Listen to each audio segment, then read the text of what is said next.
Markus pasal 3. Kemudian Yesus masuk lagi ke rumah ibadat. Di situ ada seorang yang mati sebelah tangannya. Mereka mengamat-amati Yesus. Kalau ia menyembuhkan orang itu pada hari Sabat, supaya mereka dapat mempersalahkan dia. Kata Yesus kepada orang yang mati sebelah tangannya itu, "Mari, berdirilah di tengah." Kemudian katanya kepada mereka, "Manakah yang diperbolehkan pada hari Sabat? Berbuat baik atau berbuat jahat? Menyelamatkan nyawa orang atau membunuh orang?" Tetapi mereka itu diam saja. Ia berduka cita karena kedegilan mereka, dan dengan marah ia memandang sekelilingnya kepada mereka, lalu ia berkata kepada orang itu, "Ulurkanlah tanganmu." Dan ia mengulurkannya, maka sembuhlah tangannya itu. Lalu keluarlah orang-orang Farisi dan segera bersekongkol dengan orang-orang Herodian untuk membunuh dia. Kemudian Yesus dengan murid-muridnya menyingkir ke danau, dan banyak orang dari Galilea mengikutinya. Juga dari Yudea, dari Yerusalem, dari Idumea, dari seberang Yordan, dan dari daerah Tirus dan Sidon, datang banyak orang kepadanya. Sesudah mereka mendengar segala yang dilakukannya, ia menyuruh murid-muridnya menyediakan sebuah perahu baginya, karena orang banyak itu, supaya mereka jangan sampai menghimpitnya. Sebab ia menyembuhkan banyak orang, sehingga semua penderita penyakit berdesak-desakan kepadanya, hendak menjamahnya. Bila mana roh-roh jahat melihat dia, mereka jatuh tersungkur di hadapannya dan berteriak, "Engkaulah Anak Allah!" Tetapi ia dengan keras melarang mereka memberitahukan siapa dia. Kemudian naiklah Yesus ke atas bukit.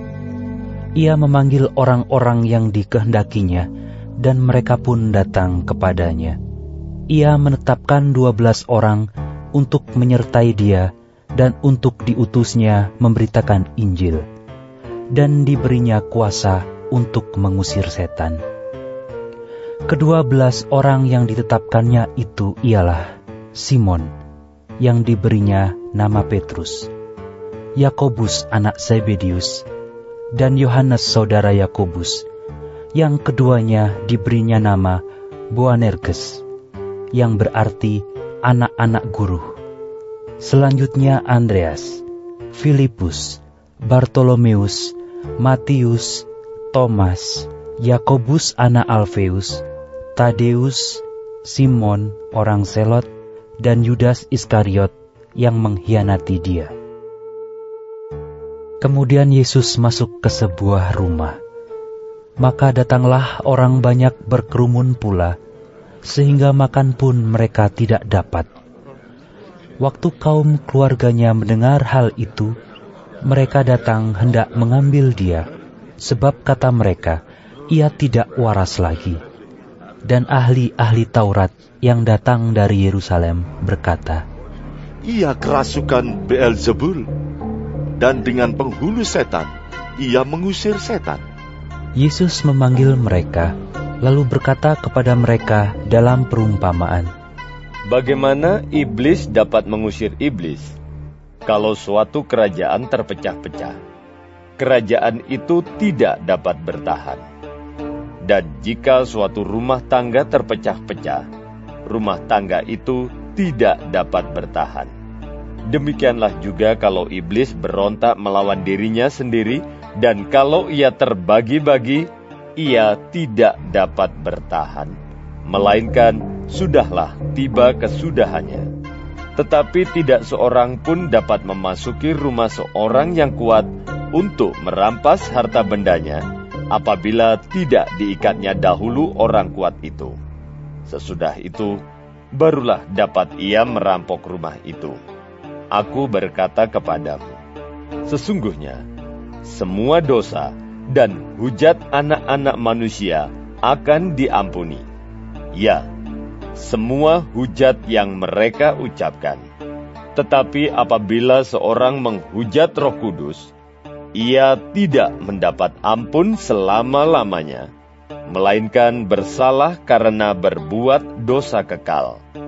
Ia berkata demikian karena mereka katakan bahwa ia kerasukan roh jahat. Lalu datanglah ibu dan saudara-saudara Yesus. Sementara mereka berdiri di luar, mereka menyuruh orang memanggil dia. Ada orang banyak duduk mengelilingi dia. Mereka berkata kepadanya, "Lihat, ibu dan saudara-saudaramu ada di luar dan berusaha menemui engkau." Jawab Yesus kepada mereka, Siapa ibuku dan siapa saudara-saudaraku? Ia melihat kepada orang-orang yang duduk di sekelilingnya itu dan berkata, Ini ibuku dan saudara-saudaraku. Barang siapa melakukan kehendak Allah, dialah saudaraku laki-laki, dialah saudaraku perempuan, dialah ibuku.